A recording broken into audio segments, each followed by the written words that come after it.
नमस्ते दोस्तों। आज अपन क्लास 9 साइंस टेस्ट वर्क का फिर से एक नया टॉपिक स्टार्ट करते हैं। अपने टॉपिक का नाम है गुरुत्वाकर्षण। क्या नाम है? गुरुत्वाकर्षण। देखिए क्वेश्चन है फर्स्ट, किसी वस्तु का चंद्रमा पर भार पृथ्वी पर इसके भार का 1/6 गुना क्यों होता है? जब किसी वस्तु को अपन चंद्रमा पर उसका भार देखते हैं बेटा, वो पृथ्वी के भार का 1/6 गुना, यानी यदि पृथ्वी पर 60 किलो की वस्तु है तो चंद्रमा पर वह वस्तु 10 किलो की रह जाएगी, यानी 1/6 गुनी हो जाती है।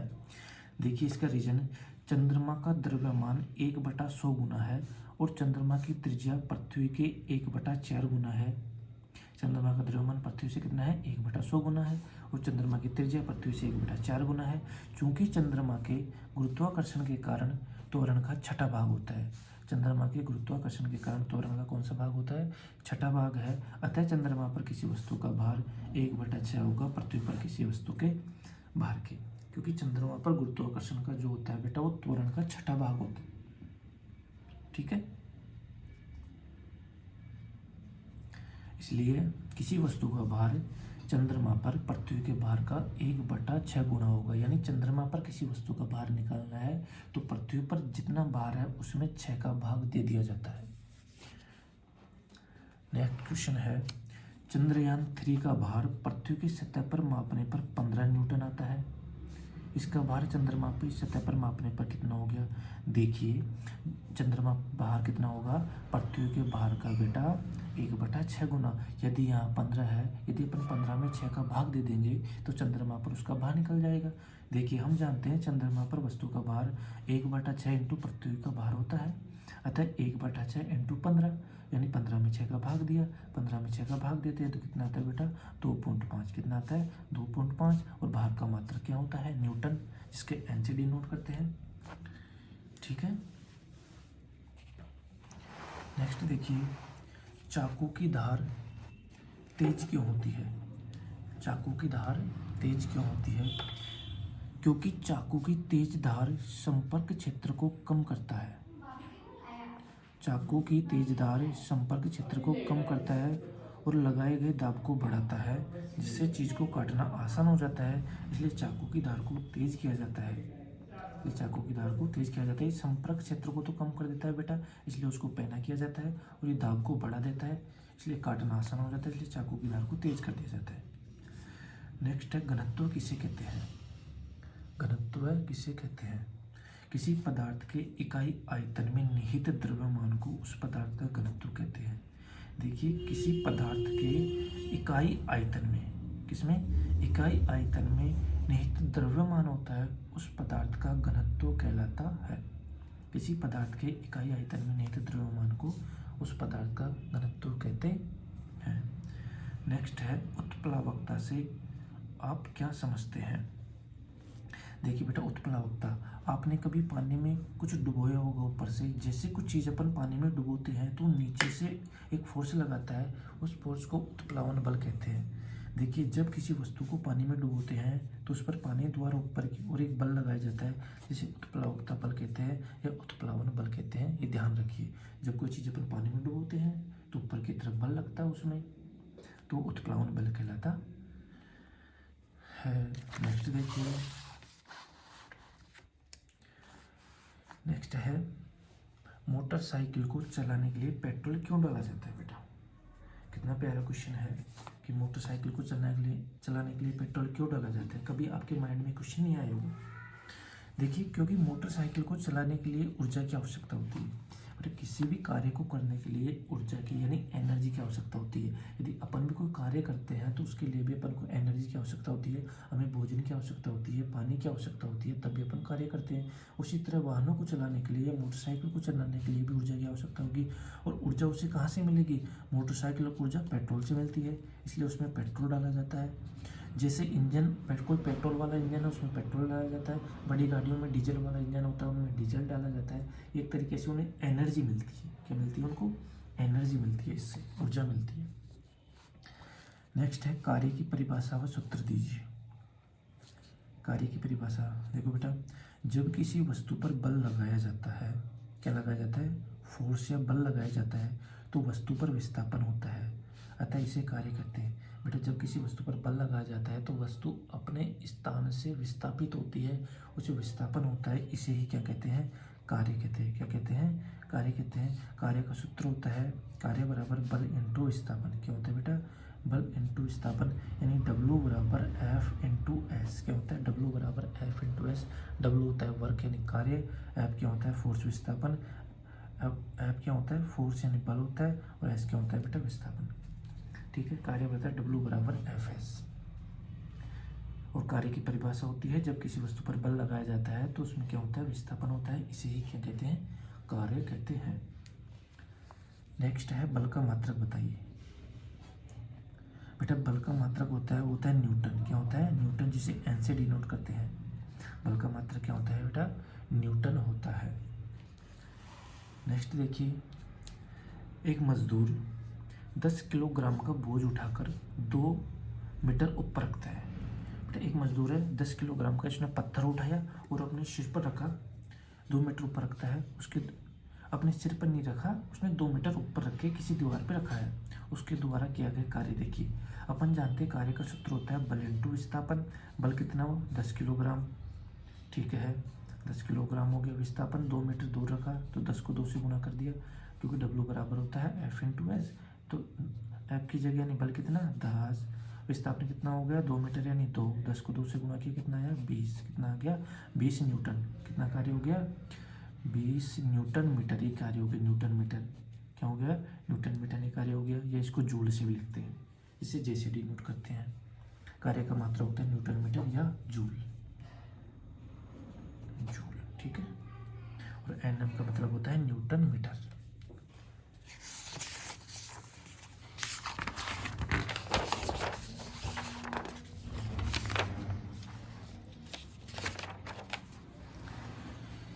नेक्स्ट देखिए, गतिज ऊर्जा किसे कहते हैं? सूत्र लिखिए। देखिए गतिज ऊर्जा किसी गतिशील वस्तु में उसकी गति के कारण, किसी गतिशील वस्तु में उसकी गति के कारण जो निहित ऊर्जा होती है उसे ही गतिज ऊर्जा कहते हैं। किसी गतिशील वस्तु में उसकी गति के कारण निहित ऊर्जा को क्या कहते हैं? गतिज ऊर्जा कहते हैं। और गतिज ऊर्जा का सूत्र होता है 1/2 mv²। क्या होता है? 1/2 mv²। गतिज ऊर्जा का सूत्र होता है 1/2 mv²। ठीक है, जो यहाँ m होता है ये वस्तु का द्रव्यमान होता है, और v क्या होता है बेटा? वस्तु का वेग होता है। इसलिए सूत्र हो गया 1/2 mv²। द्रव्यमान इंटू वस्तु के वेग का स्क्वायर कर दिया जाता है। ठीक है, उसकी गति के कारण जो उसमें ऊर्जा होती है उसे गतिज ऊर्जा कहते हैं। नेक्स्ट देखिए, ऊर्जा संरक्षण का नियम क्या होता है? बेटा बहुत प्यारा क्वेश्चन है। ऊर्जा संरक्षण का नियम क्या होता है? देखिए, ऊर्जा संरक्षण का नियम होता है, इस नियम के अनुसार ऊर्जा केवल एक रूप से दूसरे रूप में रूपांतरित हो सकती है। इसका मतलब है ऊर्जा केवल एक रूप से दूसरे रूप में रूपांतरित या स्थानांतरित हो सकती है। इसका न ही विनाश हो सकता है और न ही इसे उत्पन्न किया जा सकता है। ठीक है, ऊर्जा को न तो उत्पन्न किया जा सकता है और न इसको नष्ट किया जा सकता, बल्कि एक रूप से दूसरे रूप में बदला जा सकता है। और रूपांतरित होने से पहले और रूपांतरित होने के बाद भी कुल ऊर्जा सदैव कैसी रहती है बेटा? अचर रहती है। जितनी पहले थी उतनी रहती है, ना तो इसमें कम होता है ना ज़्यादा होता है। बस इसे एक रूप से दूसरे रूप में ऊर्जा को बदला जा सकता है। नेक्स्ट देखिए, एक पंखा चलता है, इस प्रक्रम में होने वाले ऊर्जा परिवर्तनों का वर्णन कीजिए। देखिए, सबसे पहले अपन देखते हैं कि पंखे में विद्युत ऊर्जा को, जब विद्युत आती है, करंट आता है, उसके द्वारा विद्युत ऊर्जा को मोटर के द्वारा यांत्रिक ऊर्जा में बदला जाता है। बेटा विद्युत तारों से उसको मोटर के द्वारा कौन सी ऊर्जा में बदला गया? यांत्रिक ऊर्जा में। गोल गोल घूमता है यांत्रिक ऊर्जा में। और यांत्रिक ऊर्जा को पंखुड़ियों की गति के माध्यम से ऊर्जा में, कौन सी ऊर्जा में? पंखुड़ियों को गतिज ऊर्जा में परिवर्तित किया जाता है। ठीक है, पहले विद्युत ऊर्जा से यांत्रिक ऊर्जा में और यांत्रिक ऊर्जा से पंखुड़ियों के माध्यम से गतिज ऊर्जा में परिवर्तन हो गया। ये ऊर्जा का केवल एक रूप से दूसरे रूप में रूपांतरित होता है। ऊर्जा को अपन बना भी नहीं सकते और इसको बेटा नष्ट भी नहीं कर सकते, इसको एक रूप से दूसरे रूप में बदल सकते हैं। नेक्स्ट देखिए, आपने एक किताब अपने हाथ में 30 मिनट तक रखी। बेटा एक बुक है, वो आपने अपने हाथ में उठा के 30 मिनट तक रखी, क्या आपने कुछ कार्य किया? क्या बताइए। देखिए कितना इंटरेस्टिंग क्वेश्चन है बेटा, कि आपने कोई बुक उठाई 30 मिनट तक रखी, या फिर कोई भी आप पत्थर उठा के सिर पे रखते हैं 1 घंटे तक, या फिर एक कोई दीवार हो उसको आप धक्का दे रहे हैं पूरे 10 घंटे से धक्का दे रहे हैं, क्या आपने कोई कार्य किया? क्या ना बेटा, आपने कुछ भी कार्य नहीं किया, क्योंकि जब तक उसमें विस्थापन नहीं होगा तब तक आपका कार्य नहीं माना जाएगा।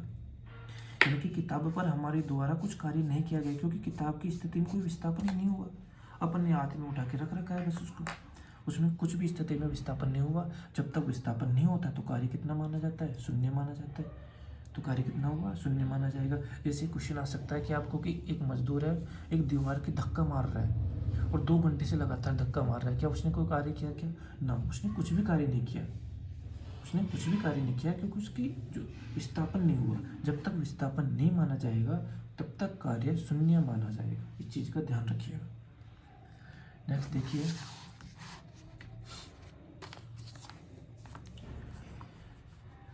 1 किलोवाट कितने वाट के बराबर होता है? पहले जब किलो शब्द लग जाए वहाँ समझ लो 1000 से गुणा हो रहा है। जहाँ किलो शब्द लग जाए, जैसे 1 किलोग्राम में कितने ग्राम होते हैं? 1000 ग्राम होते हैं। उसी तरह 1 किलोवाट में कितने वाट होते हैं? 1000 वाट होते हैं। ठीक है, किलो का मतलब ही 1000 होता है। किलो का मतलब ही क्या होता है? 1000 होता है। जैसे सेंटी का मतलब क्या होता है? 100। जैसे 1 मीटर में कितने सेंटीमीटर होते हैं? 100 सेंटीमीटर होते हैं। तो सेंटी का मतलब होता है 100 और किलो का मतलब भी 1000 होता है। ठीक है, 2 किलो वाट की पूछे तो 2000 वाट, 3 किलो वाट की पूछे तो 3000 वाट। नेक्स्ट देखिए, एक बल्ब 100 जूल ऊर्जा 10 सेकंड में व्यय करता है, शक्ति की गणना कीजिए। बेटा जो शक्ति या पावर का सूत्र होता है वो होता है व्यय की गई ऊर्जा बटा लिया गया समय, यानी खर्च की गई ऊर्जा। व्यय का मतलब होता है खर्च करना, खर्च की गई ऊर्जा बटा लिया गया समय। जब खर्च की गई ऊर्जा कितनी है? 100 जूल, तो 100 लिख दिया। समय कितना लिया गया? 10 सेकंड है तो नीचे 10 लिख दिया। 100 बटा 10 हो गया, इससे काटा तो कितना आया? 10 जूल प्रति सेकंड, यानी इसकी जो पावर आई हो सकती है कितनी आएगी बेटा? 10 वाट। कितनी आई? 10 वाट हो गई, या 10 जूल प्रति सेकंड, जिसे वाट भी कहते हैं। शक्ति का मात्रक होता है बेटा वाट। ठीक है, नेक्स्ट देखिए, औसत शक्ति को परिभाषित कीजिए। औसत शक्ति को परिभाषित कीजिए। किए गए कुल कार्य और कार्य करने में लगे कुल समय के अनुपात को औसत शक्ति कहते हैं। और किए गए कुल कार्य और कार्य करने में लगे कुल समय के अनुपात को क्या कहते हैं? औसत शक्ति कहते हैं। औसत शक्ति बराबर होता है कुल कार्य बटा कुल समय, यानी कुल कार्य बटा कुल समय। ये ध्यान रखिए आप भाई, कुछ समय में कितना कार्य किया गया, यानी कुल कार्य बटा कुल समय क्या होता है बेटा? शक्ति होता है। नेक्स्ट देखिए, 50 किलोग्राम द्रव्यमान का एक लड़का एक सोपान या सीढ़ियों पर दौड़कर 40 सीढ़ियाँ 9 सेकंड में चढ़ता है। बेटा लड़के का वजन है 50 किलोग्राम, वह एक सीढ़ियों में 40 सीढ़ियाँ 9 सेकंड में चढ़ता है। यदि प्रत्येक सीढ़ी की ऊंचाई 15 सेंटीमीटर है तो शक्ति का परिकलन कीजिए, शक्ति का मान ज्ञात कीजिए। देखिए बेटा, लड़के का भार कितना है? 50 किलोग्राम द्रव्यमान दे रखा है। तो द्रव्यमान को जब अपन गुरुत्वाकर्षण से, यानी कि गुरुत्व त्वरण से, यानी 9.8 होता है जिसको अपन लगभग 10 मानते हैं, उससे गुणा करेंगे तो उसका कितना भार आ जाएगा। तो जब 50 को 10 से गुणा किया तो 500 न्यूटन भार आ गया। क्या आ गया? 500 न्यूटन इसका भार आ गया। अब देखिए 40 सीढ़ियों की कुल ऊंचाई, अपन जानते हैं कि एक सीढ़ी की ऊंचाई कितनी है? 15 सेंटीमीटर। 40 को 15 से गुणा कर लिया। अब ये सेंटीमीटर में दे रखी है तो मीटर में बदलने के लिए 100 का भाग देते हैं। अपन जानते हैं कि 1 मीटर में होते हैं 100 सेंटीमीटर, तो 1 सेंटीमीटर में 1 बटा 100 मीटर, तो 100 का भाग दे दिया। तो इसको काटा तो कितना आया बेटा? 6 मीटर आया। कितना आया? 6 मीटर आया। ठीक है,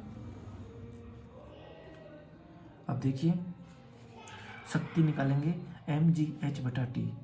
mgh किया गया कार्य कितना है? mgh बटा टी, तो 500 इंटू 6, 500 इंटू 6 बटा टी कितना? 9 सेकेंड हो गया। भाग दिया, इसमें कितना आया? 333.33 वाट। 333.33 वाट आंसर आ गया। नेक्स्ट देखिए, शक्ति का मान ज्ञात करने का सूत्र व्युत्पन्न कीजिए।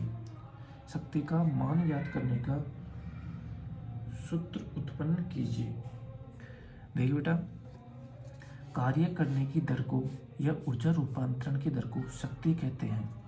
कार्य शक्ति की परिभाषा है, कार्य करने की दर को या ऊर्जा रूपांतरण करने की दर को शक्ति कहते हैं। यदि कोई एनर्जी या कोई भी चीज़ मान लो टी समय में डब्लू कार्य करता है, यदि कोई कार्य टी समय में डब्लू कार्य करता है तो शक्ति का सूत्र हो गया पी बराबर कार्य बटा समय यानी डब्लू बटा टी। और शक्ति का जो मात्रक होता है वो होता है बेटा वाट होता है, और वाट को अपन जो डब्लू से डिनोट करते हैं, यानी कि जो वाट का प्रतीक होता है वो होता है डब्लू होता है। वाट उस अभिकर्ता की शक्ति है जो 1 सेकंड में 1 जूल कार्य करता है। यदि कार्य की जगह 1 लिख देंगे, उस समय की जगह 1 लिख देंगे तो शक्ति कितनी आ जाएगी बेटा 1 वाट आ जाएगी। ठीक है, शक्ति का सूत्र परिभाषा होती है कार्य करने की दर को या ऊर्जा रूपांतरण की दर को शक्ति कहते हैं। इसको इंग्लिश में शक्ति को पावर बोलते हैं, जिसके पीछे लिखते हैं, और सूत्र होता है कार्य बटा समय यानी डब्लू बटा टी। ठीक है बेटा, नेक्स्ट बाद में देखते हैं। जब तक के लिए धन्यवाद, थैंक यू।